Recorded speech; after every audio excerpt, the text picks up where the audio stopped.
program studi S1 Administrasi Rumah Sakit. Jadi untuk kami Stikes Humato itu kami memulai perjalanan kemari itu kebetulan mungkin mulai daripada teman-teman karena kami menggunakan jalur darat sehingga kami menempuh 2 hari kami lulus nanti. Terima kasih. Oke, kalau dari tadi panjang banget ya. Kalau dari kami sendiri dari Semarang mungkin terkenanya, wah ini terlambat nih gitu. Jadi sebenarnya disclaimer dulu teman-teman, untuk kami dari Semarang kebetulan untuk hariannya memang pesawat itu cuma 1 kali penerbangan. Nah, adanya itu sore. Jadi kami berangkatnya dari Semarang itu jam 15.40 waktu Indonesia Barat. Nah, kemudian sebenarnya kami sudah sampai di sini jam 17.15. Cuman karena bagasinya antri dan ternyata lama banget tunggunya, jadi kami baru OTW dari bandara itu jam 6 kalau nggak salah ya, jam 6. Nah, tiba di Universitas Atmajaya Makassarnya kita telat banget. Alhamdulillah kita berdoa. Puji syukur kami berikan kepada hadirat kami Bapak, karena Dia berkat dalam kehidupan kepada kami. Ada ya Bapak kedalam kami dari hubungan kami dari diri kami juga saat ini kami dapat berkumpul di tempat ini. Engkau berkati, yang menjadi kabar baru bagi tubuh Yesus kami. Ya Tuhan, hingga kami dalam nama Yesus Kristus, kami datang berdoa dan mengucap syukur. Haleluya. Amin. Ya, tadi kan kita sudah agak karet, jadi makanya kita agak dipercepat sedikit biar kita bisa lanjut ke materi. Oke? Mas?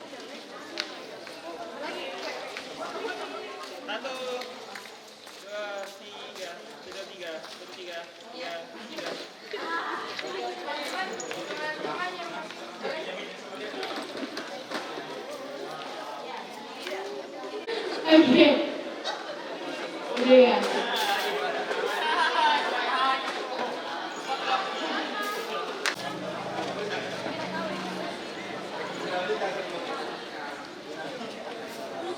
Teman-teman sudah pegang bukunya semua? Sudah ada? Semua sudah dapat?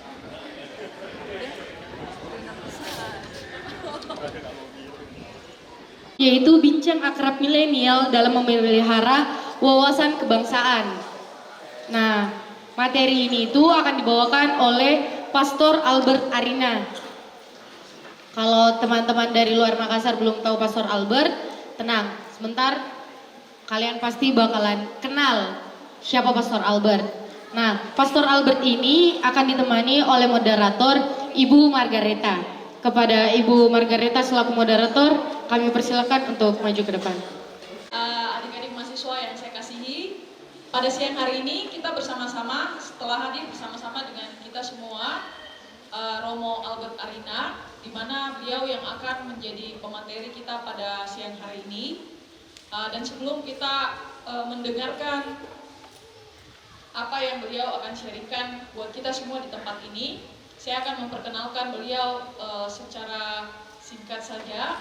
Beliau ini saat ini menjabat sebagai Ketua Kerawang Keuskupan Agung Makassar, dan saat ini beliau sangat-sangat banyak mensupport, mendampingi dan membimbing ormas-ormas Katolik yang ada di Kota Makassar, terutama daerah Keuskupan Agung Kota Makassar. Nah, mungkin untuk tidak panjang lebar ya, semuanya pada penasaran nggak dengan pengajaran dari Romo Albert? Oke, mari kita sama-sama undang dengan tepuk tangan yang meriah.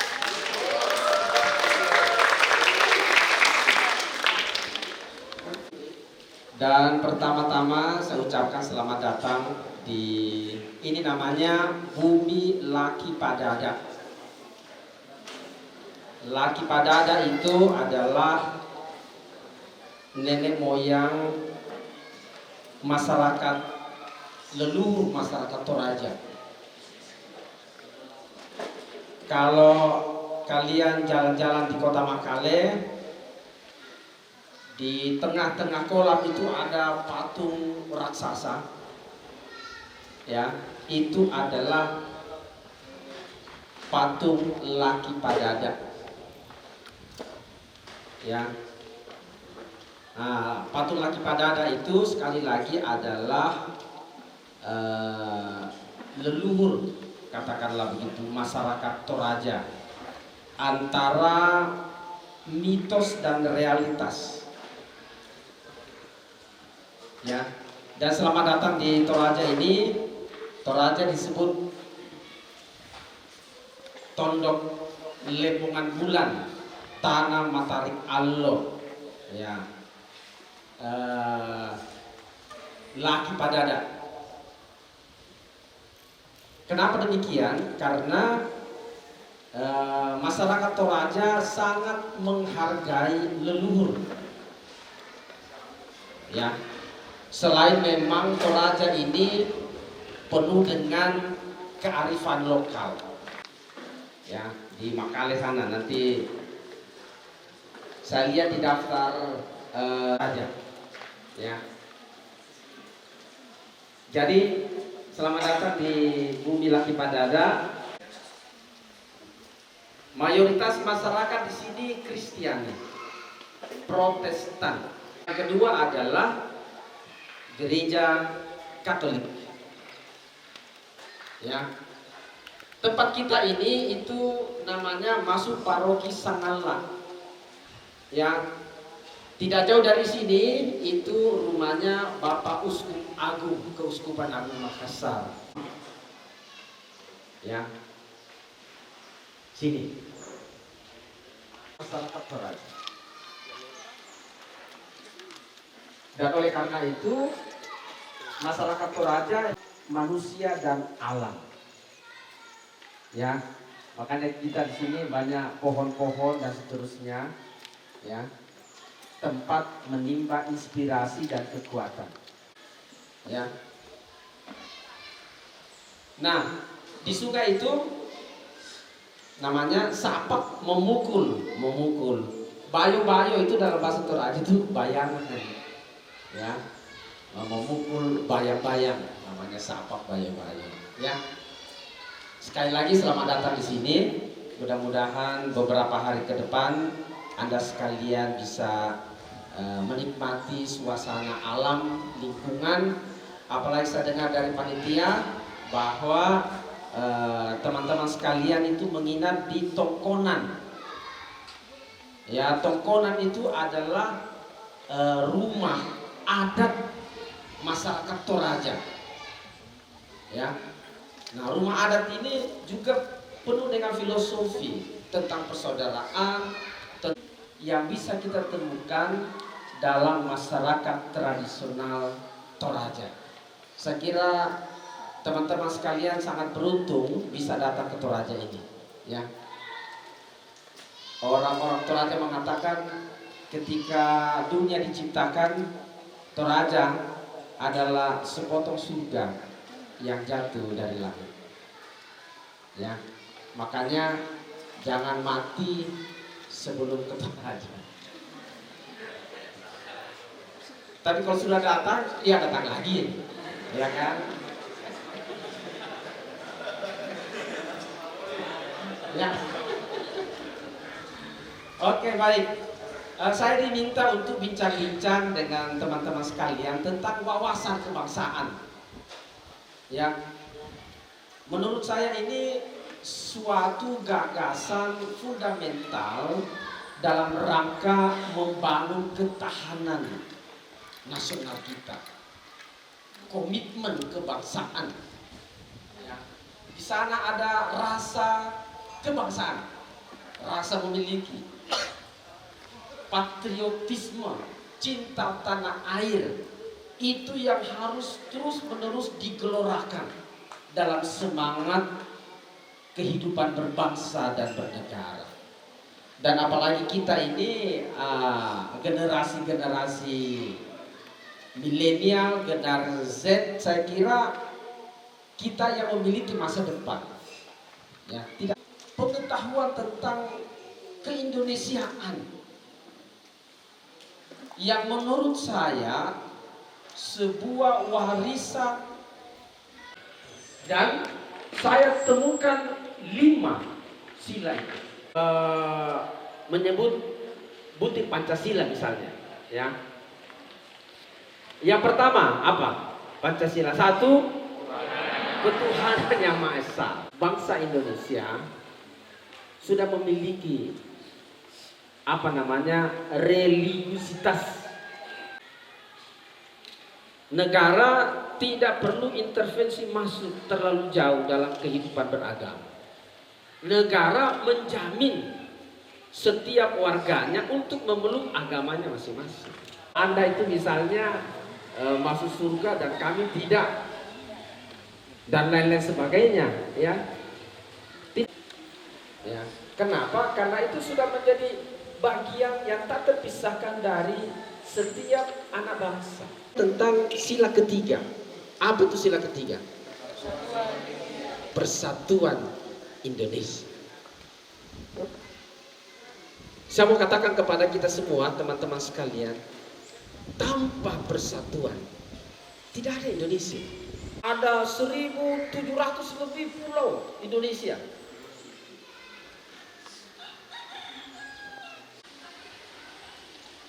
Berdiri satu negara yang bernama Indonesia. Nah, teman-teman harus menyadari bahwa ini adalah yang disia adalah rahmatan lil alamin. Ribuan pulau yang punya ratusan suku dan bahasa. Di mana? Ya, dan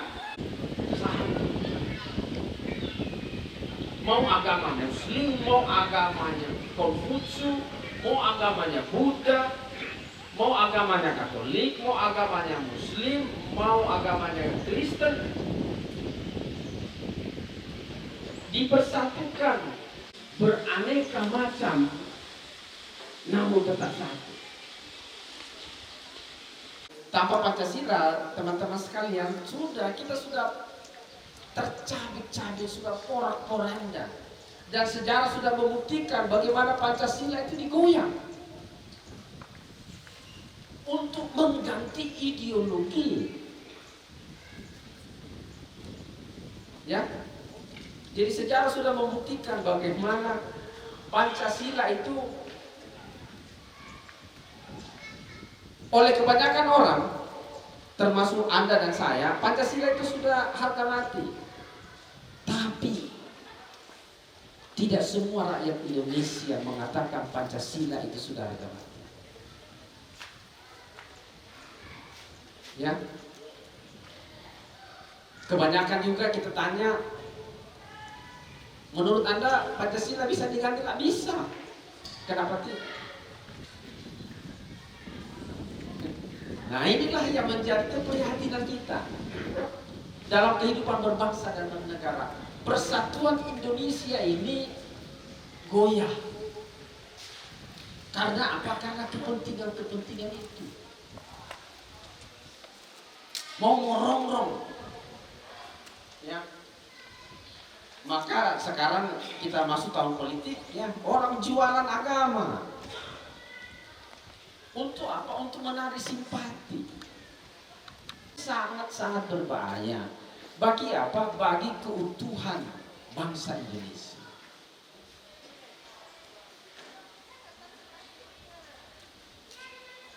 Sekarang, ya, Anda perhatikan sekarang ini isu-isu yang lagi gencar-gencar menjadi bahan diskusi, ya, tentang politik.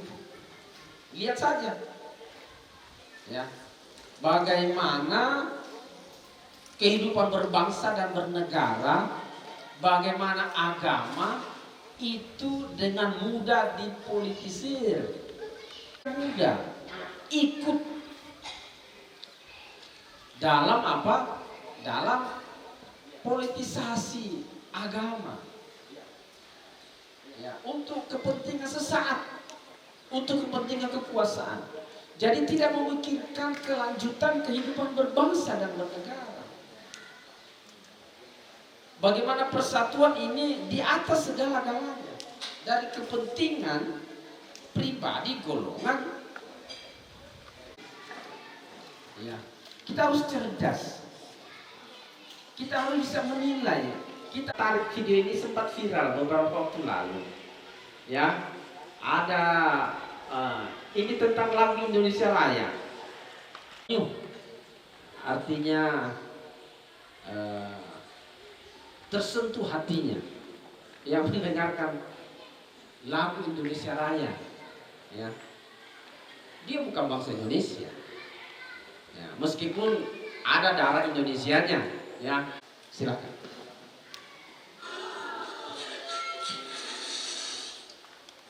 Assalamualaikum warahmatullahi wabarakatuh kepada semua sahabat-sahabat, teman-teman, member-member Malaysia, Indonesia dan juga di seluruh dunia ini. Saya mengucapkan selamat untuk anda. Okey, jumpa lagi bersama dengan saya Shima dalam Nuhas TV.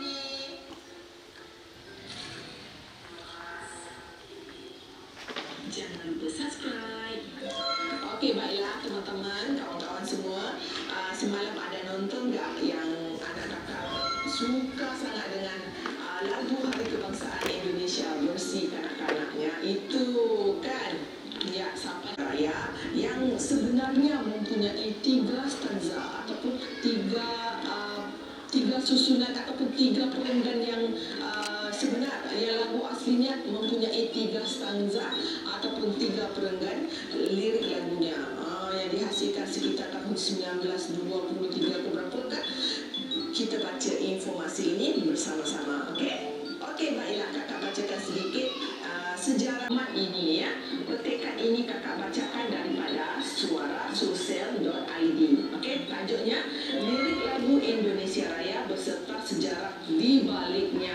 Okey, jom kita baca dikit ya. Okey, Supratman. Awalnya W.R. Supratman mengarrangement lagu ini dengan 3 stanza dan diberi judul Indonesia Merdeka. Namun kerana beberapa hal diganti menjadi Indonesia Raya kerana saat itu kata merdeka masih sensitif. Lagu ini pertama kali didengarkan dan dimainkan oleh W.R. Supratman pada 28 Oktober 1928. Ya, okey. Untuk permulaan ini kita akan dengarkan lagu Indonesia Raya yang dimainkan di masa kini. Okey, yang mempunyai 1 stanza sahaja. Yuk kita dengarkan sekarang. Okey, baiklah, lagu kebangsaan Indonesia iaitu Indonesia Raya kakak ambil daripada channel Twin G. Ya, bantu subscribe channel ini supaya ia lebih berkembang dan maju di masa akan datang. Yuk kita dengarkan sekarang ya. Bismillahirrahmanirrahim. Okey, lagu kebangsaan Negara Kesatuan Republik Indonesia, Indonesia Raya.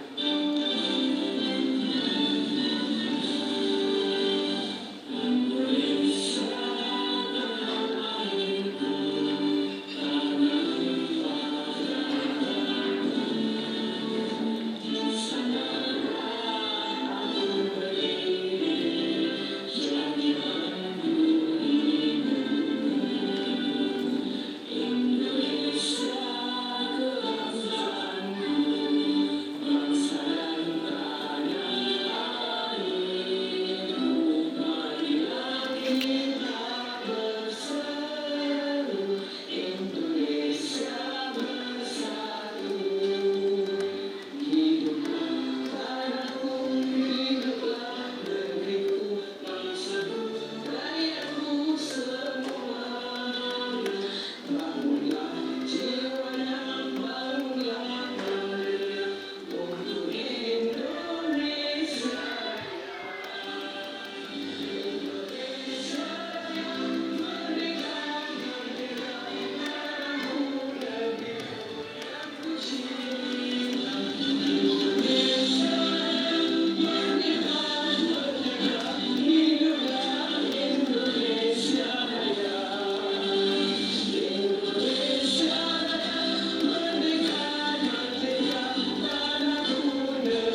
menangis. Kakak dapat berapa?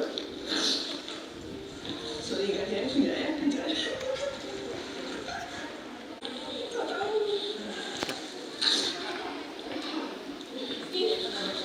Sedih, tak tahu.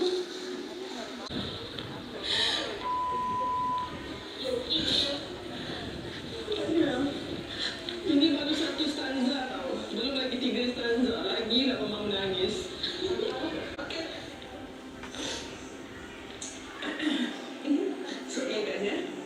Okey, kakak teruskan untuk kita dengarkan sama-sama lagu Indonesia Raya yang mempunyai 3 stanza itu ya. Kakak tak tahu. Sebab lagu ni rohnya terlalu kuat guys. Sangat kuat guys. Lagi-lagi untuk orang yang lahirnya di sana kan. Macam kakak kan. Okey, jom kita lihat sekarang daripada Gojek Malaysia. Gojek Malaysia. Daripada Gojek Malaysia ada Gojek lagi. Kita akan dengarkan Indonesia Raya 3 stanza. Okey. Bismillahirrahmanirrahim. Okey, ketika pertama kali perkenalkan pada 1928, lagu Indonesia Raya lahir dengan 3 stanza. Lagu kebangsaan Indonesia Raya yang sering kita nyanyikan merupakan stanza pertama. Ya guys, ingat ya. Okey, Indonesia Raya 3 stanza cenderung terlupakan. Ia menyimpan semangat dan cita-cita kaum pergerakan kebangsaan. Nilai sejarah sangat kuat kerana dahulu disiurkan dari bibit ke bibit kaum terjajah hingga membentuk imajinasi bersama dan menghimpun mereka semua sebagai satu bangsa Indonesia. Okey. Melalui video ini kami ingin mengajak masyarakat Indonesia untuk mengingati kembali lagu Indonesia 3 stanza yang menyentuh dan mengunggah patriotisme. Bismillahirrahmanirrahim.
Sorry guys.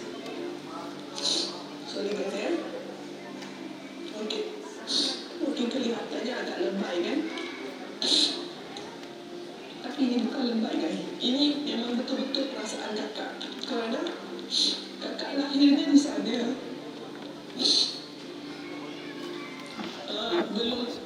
Belum puas untuk lahir di sana. Kakak sudah sampai umur kakak berapa? Sampai umur kakak 30 tahun kakak masih orang Indonesia guys. Masih warga Indonesia. Dan sampai sekarang kakak pun masih orang Indonesia. Cuma kakak dah menetap di Malaysia. Dan kakak jadi warga negara Malaysia. Untuk memudahkan urusan kakak dan juga anak-anak dengan suami kakak. Supaya kami bisa berkehidupan di sini. Tapi darah kakak, jiwa raga, semangat kakak, kita Indonesia guys. Dengan sahabat-sahabat mereka yang bundanya daripada Indonesia guys. Mereka bangga juga. Sudah ramai orang nak kakak lihat lagu Indonesia Raya. Dan juga 3 stanza yang asli, lagunya yang asli. Jadi kakak pecah guys, pecah. Maaf ya, reaction kali ini agak lebay sikit. Oke. Kita tepuk tangan dulu. Ya.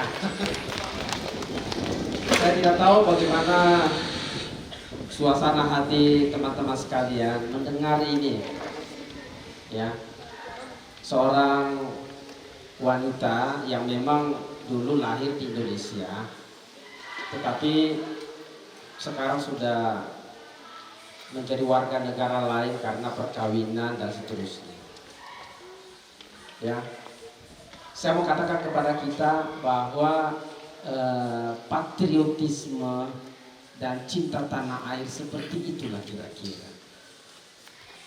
Ya, saya pribadi ketika mendengar atau melihat video ini, saya juga menjadi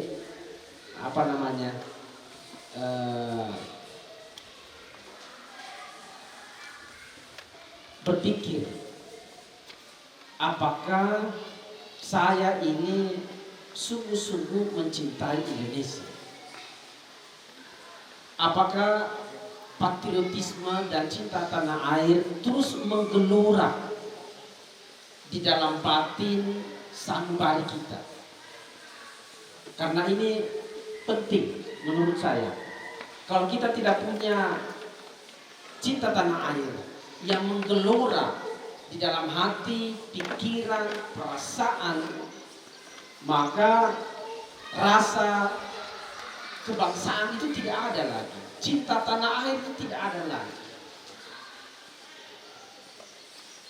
Maka jangan heran misalnya kalau banyak pejabat-pejabat itu katakanlah ya terlibat dalam berbagai macam kriminalitas dan korupsi. Kenapa? Dia menodai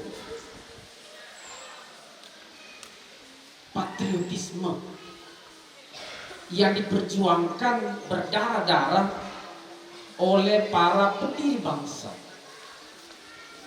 Ya. Nah, ini Suha namanya ya, Suha.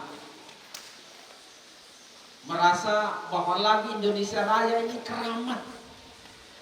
Dia katakan rohnya begitu kuat. Sehingga dalam tanda petik, setiap kali mendengar lagu Indonesia Raya, wajib menangis katanya. Terharu, tergugah. Ya. Karena apa? Karena rohnya, spiritualitasnya, semangatnya itu luar biasa. Dan menurut saya inilah yang harus ada dalam setiap pribadi anak bangsa. Ya. Apalagi kita secara internal ya gereja Katolik ya. Anda tahu siapa dari Universitas Albertus Sugeng Pranoto Semarang? Sugeng Pranoto. Berapa orang? 4 orang. Luar biasa kan?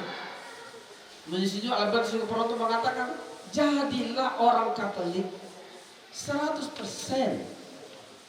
Dan bangsa Indonesia 100%. Itu artinya apa? Itu artinya gereja Katolik hadir di bumi Nusantara bukan untuk dirinya sendiri, tetapi untuk bangsa dan untuk negara. Menjadi orang Katolik 100% artinya apa? Artinya kalau Anda menjadi orang Katolik yang baik, tidak bertentangan dengan menjadi warga negara Indonesia yang baik.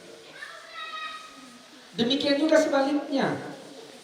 Kalau kita menjadi warga Indonesia yang baik, tidak berlawanan dengan menjadi orang Katolik yang baik. Nah, inilah saya kira spiritualitas semangat perjuangan yang digelorakan oleh Monsinyur Albertus Hugo Pranoto. Untuk apa? Untuk mencintai gereja sekaligus bangsa Indonesia. Ya. Dan inilah saya kira yang harus mewarnai perjuangan kita, kehadiran gereja di tengah-tengah masyarakat, khusus perkembangan yang sekarang patriotisme dan cinta tanah air. Ya. Menurut saya ini penting. Kenapa? Tahun politik itu skala kerukunan umat beragama turun, berada pada papan tengah. Ya, papan tengah artinya daerah yang kurang variabel, ya. Dan ke depan, ya. Akhir-akhir ini misalnya isu tentang Palestina, ya, ini sudah mulai digorengkan bahwa isu tentang Israel dan Hamas itu sebenarnya bukan isu tentang agama, ya, karena ini sangat rawan. Yang terjadi di sana adalah konflik, ya, bukan tentang agama, karena di jalur Gaza sana ada juga gereja, ada juga Katolik, ada juga gereja Protestan, tentaranya ada juga Muslim, ya. Jadi jangan mudah terbawa isu kehidupan berbangsa dan bernegara dijadikan komoditi kampanye, bincang-bincang kita tentang wawasan kebangsaan. Saya harap teman-teman sekalian, ya, ke depan semangat Indonesia dalam keberagaman kita hidup di bawah panji-panji Pancasila.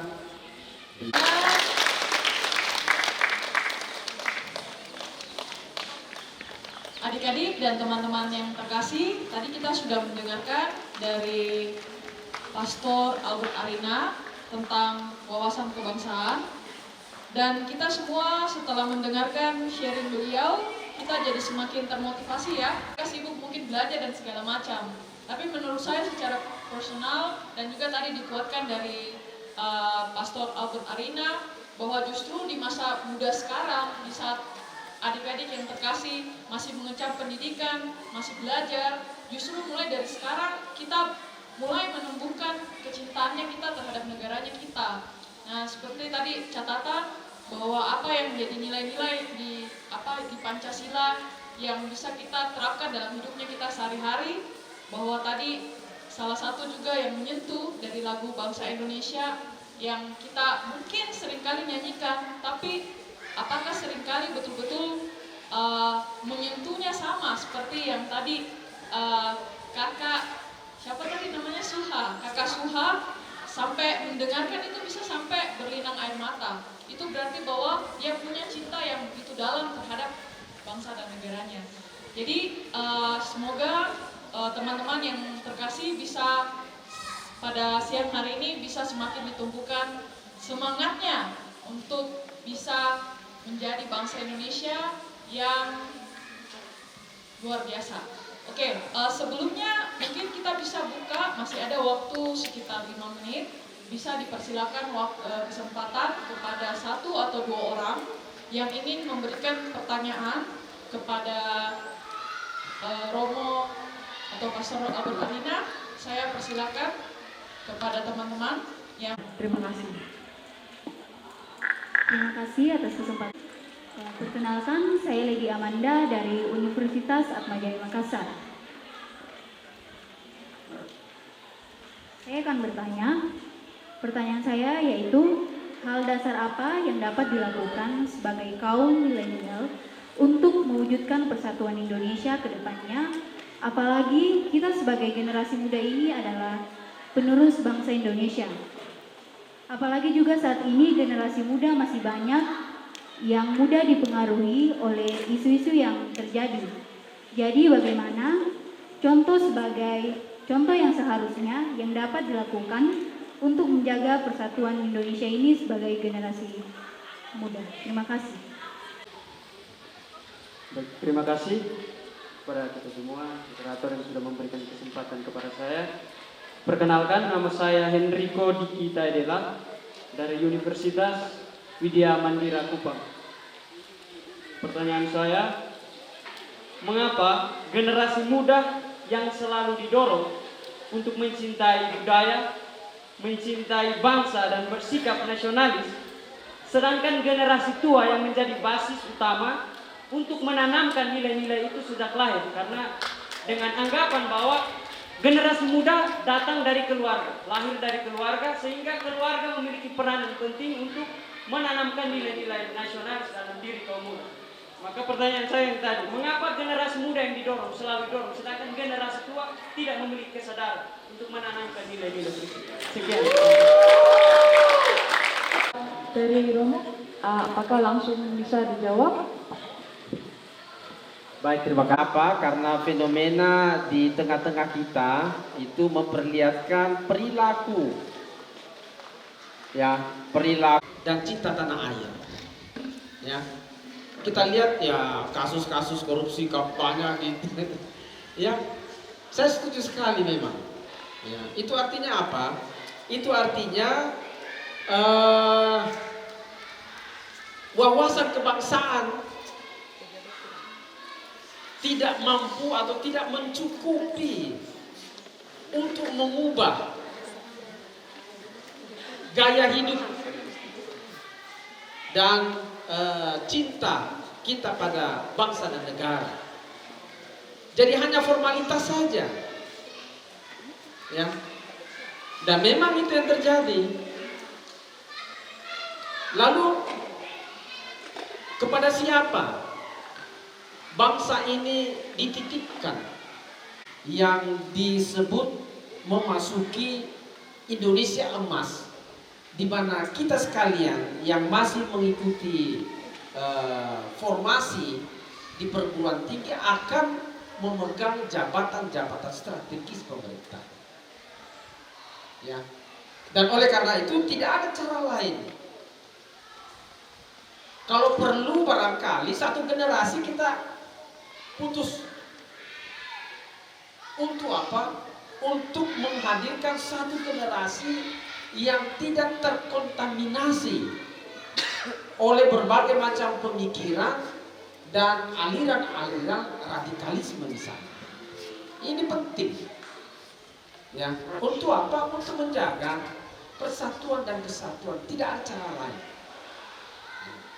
Dan oleh karena itu ini menjadi juga tugas kita, tugas gereja, tugas bangsa dan negara. Ini yang terus kita gulirkan. Selain kita juga di bawah kita, ya. Karena apa? Karena kita menuju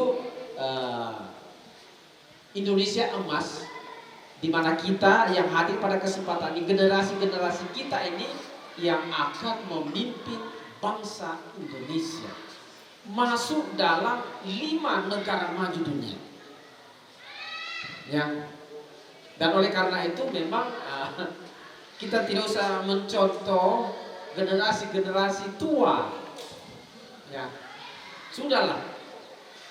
Tapi bahwa kita punya kepribadian, punya komitmen, inilah yang menjadi tugas perutusan kita sebagai anak bangsa. Nah, pertanyaan yang pertama tadi,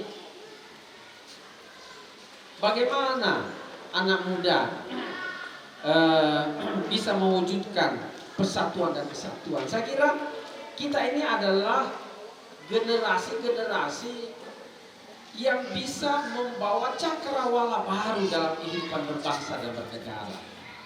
Yang dibutuhkan kaderisasi, tidak instan.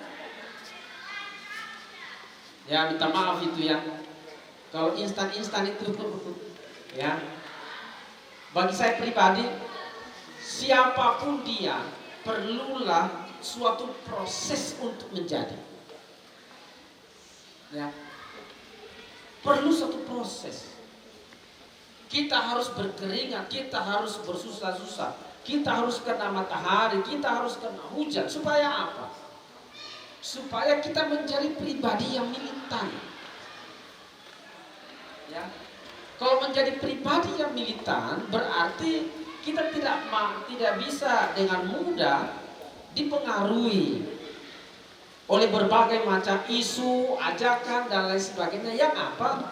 Yang tidak sesuai dengan kehidupan berbangsa dan bernegara.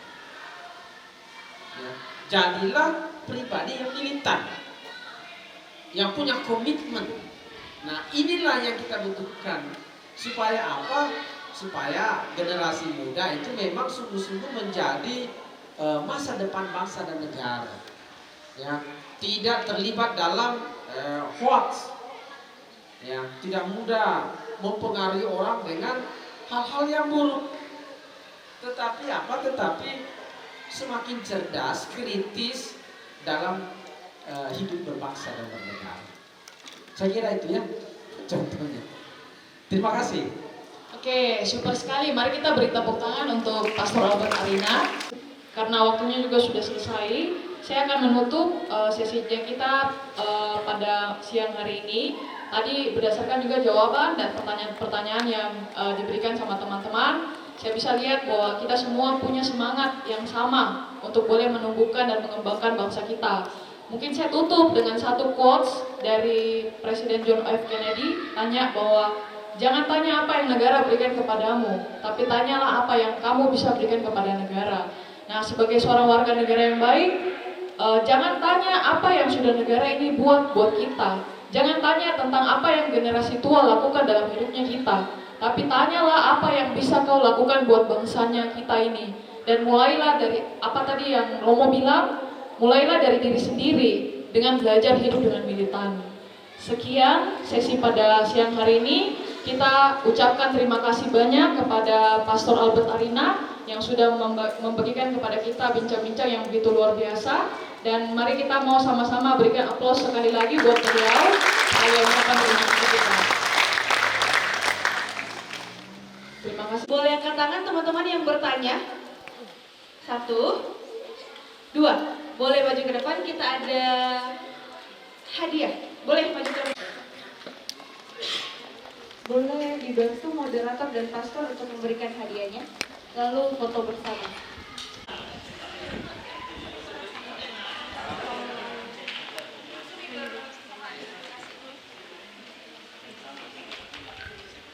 Oke, lihat ke kamera 1, 2, 3.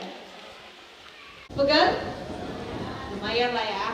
Oke, kita stretching dulu, teman-teman boleh berdiri, kita jogging dulu. Oke. Ayo, peregangan dulu. Kakinya Peregangan dulu ya. Bisa, oke. ayo mana? Ayo dong teman-teman LO. Tahu kan? Bentar, ulang. Kita ulang ya. Oke, siap ya. Tahu kan? Bentar. Kita atur jarak ya teman-teman kita. Oke, pokoknya yang harus paling heboh yang kelihatan di mataku ya. Jadi boleh ulang dulu, ulang. Saya dulu.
kita.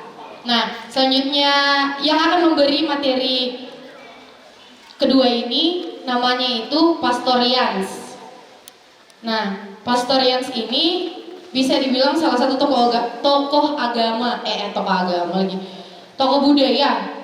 Jadi buat teman-teman yang ingin tahu banyak tentang budaya Toraja, saya rasa tempat paling tepat teman-teman bertanya itu di Pastorians. Oh iya, Pastorians sendiri ini kalau saya tidak salah, Pastorians ini menerbitkan salah satu buku, tapi saya lupa judulnya apa. Salah satu buku yang dijualnya itu bukan lagi di Indonesia, tetapi sudah ke mancanegara. Nanti kalau teman-teman kepo bukunya isinya tentang apa, silahkan tanya lebih lanjut dengan Pastorians.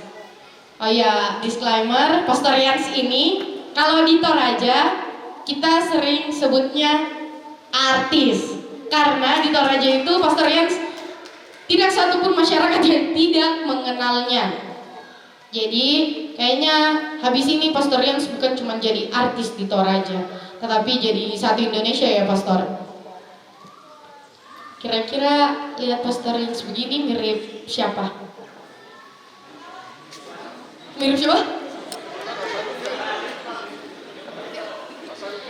Oh mungkin teman nggak nyampe di FYP teman-teman ya.